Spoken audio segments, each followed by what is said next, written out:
Well, joining us now from York, the Archbishop of Canterbury, Justin Welby. Archbishop Welby, thank you very much indeed for joining us this evening. What do you think changed to allow this vote to go through? I think quite a lot of things changed. There was a real sense, of gentleness and grace in the way it worked over the last few months. There's been much more listening to each other, much more conversation, much more graciousness, much more willingness to treat each other in a human way.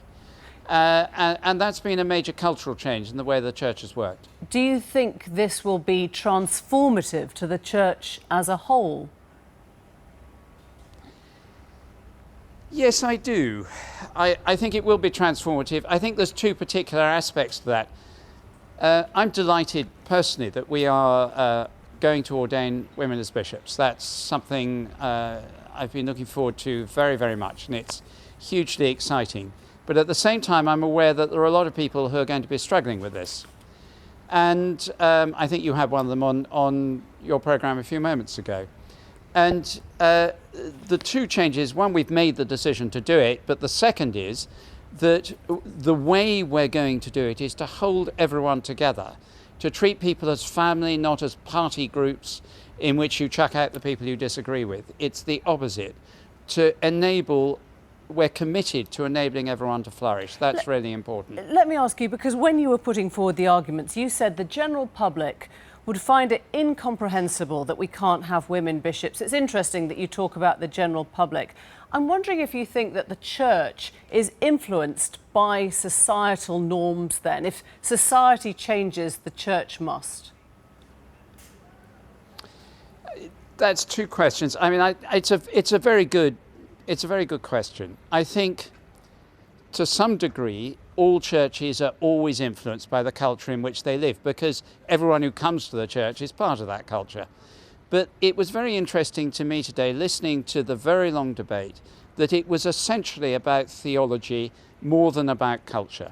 That argument was not one that came forward very strongly. It was a question of what is right before God in obedience to Jesus Christ to be the church that he wants us to be, loving one another and above all loving the society in which we live. Of course, we're influenced by society, but it was a theologically based decision. But if you use some of those phrases, loving one another and loving the society in which we live, it's taken, we know, 25 years to get to women priests. Yes.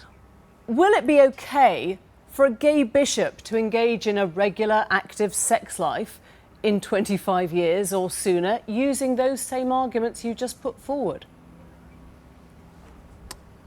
Today has been about the ordination of women to the episcopate. We're starting conversations which are going to be guided conversations over the issues of sexuality, and I'm really not going to get into that because it would be preempting the decisions. But it feels like you would support that on a personal level, would you?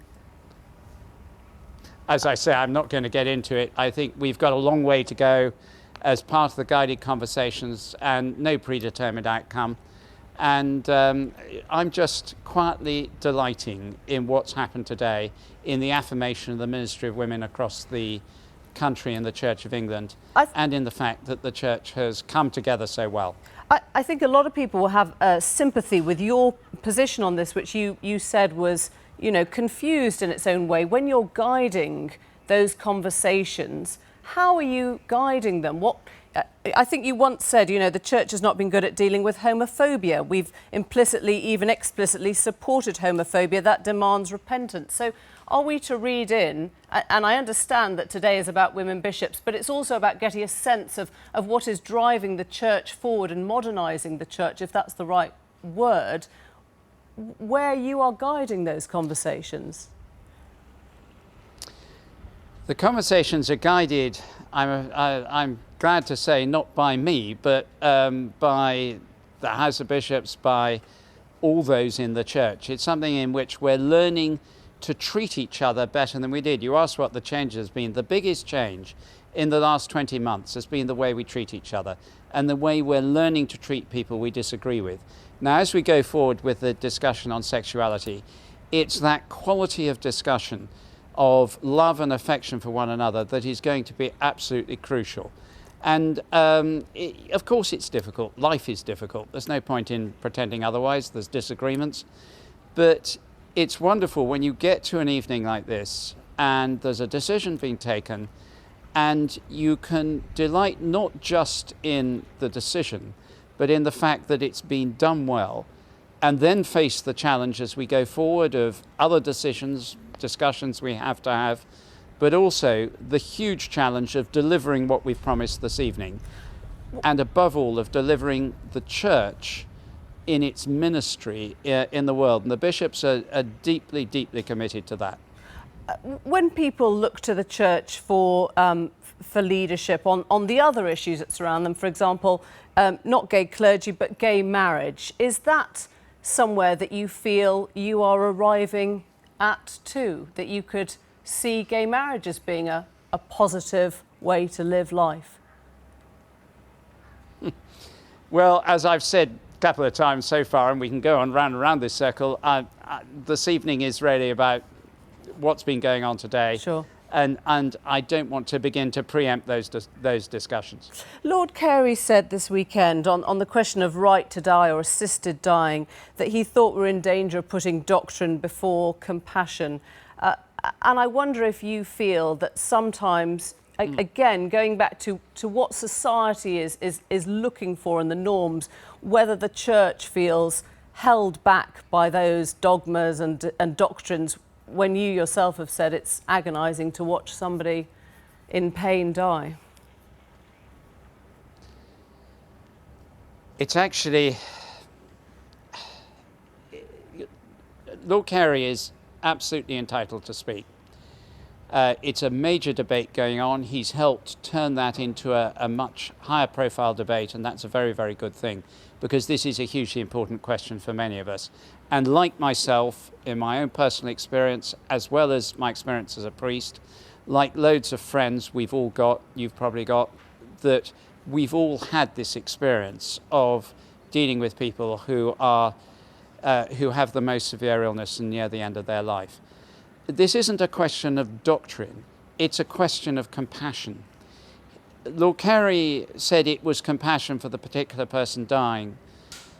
All our pastoral experience, all the church's pastoral experience of compassion for people in terrible circumstances, is that there is such a risk, such a huge risk of mistreatment, of manipulation, that we are very, very cautious about approaches to assisted dying. It's got to be a proper debate. We've got to work through the evidence and the issues.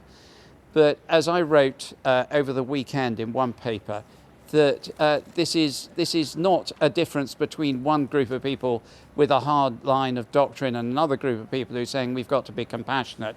It's actually saying how are we compassionate, and for what it's worth, I think that the way he's described compassion is written far too narrowly, and with a lack of appreciation for the risks and dangers to people who would be put under pressure if the law changed, and that's why we're so against it. You think it would lead to a lot of people dying before they needed to? I think what it leads to is manipulation. I was a parish priest, a curate and a parish priest for 10 years, and was taking 70 funerals a year, average at least. And there were some where the families were wonderful and marvellous, and there were others where it was pretty grim, and there were others where you were conscious that there was a level of difficulty going on. And, you know, if someone's very ill, and they're often going to be depressed, they're often going to be in pain, and they say to their family, oh, I'm sure I'm a bit of a burden, you can say, of course not, we love you, we value you, we want you, we want to care for you. Or you can say, well, we can manage, and you can do it in such a way that it creates a sense of that the person really feels that the right thing to do is to seek to die. And I'm afraid it's a hard reality. Not everyone is nice. Not every family is compassionate. And people struggling with terminal illness, with very painful illness, with these appalling cases we've seen and heard about recently, that we've all had to deal with as priests. and often in our own families.